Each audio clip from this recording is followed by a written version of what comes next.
கபில் குட்டி ஸ்கூலுக்கு வந்து இனிப்பு போட்டு வேணும்னு கேட்டிருந்தானுங்க. அது வந்து நான் சிவப்பு அரிசியில் வந்து செஞ்சதுங்க. நல்லா டேஸ்ட்டாக வந்தது. நல்லா வந்து வேகும் போதே பார்த்தீங்கன்னா நல்லா வாசம் சூப்பராக இருந்துச்சு. மாவில் உப்பு போட்டு நல்லா பரட்டிக்கலாங்க. லைட்டாக தண்ணி விட்டு விட்டு நம்ம பெசரும்போது பார்த்தீங்கன்னா நல்லா புது புதுன்னு மாவு வரும்.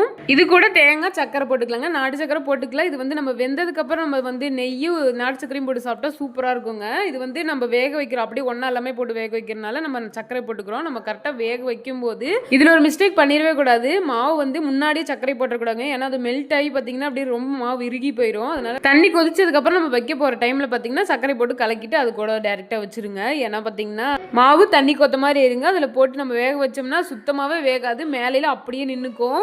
ஃபர்ஸ்ட்ல நானும் இந்த மாதிரி ஒரு மிஸ்டேக் பண்ணியிருந்தேங்க. அதனால தான் நான் வந்து கரெக்டாக முன்னாடி சொல்லிக்கிறேன்.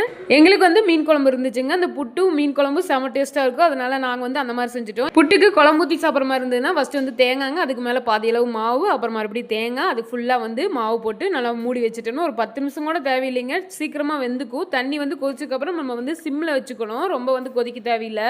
மீன் குழம்புக்கு புட்டு செஞ்சு யாரெல்லாம் சாப்பிட்ருக்கீங்கன்னு கண்டிப்பாக கமெண்ட் பண்ணுங்க. இந்த வீடியோ பிடிச்சிருந்தா மறக்காம லைக் அண்ட் ஷேர் பண்ணுங்க. என்னோட பேஜை ஃபாலோ பண்ணிக்கோங்க. சரிங்க, நம்ம நாளைக்கு ஒரு வீடியோல பார்க்கலாங்களா? பாய்.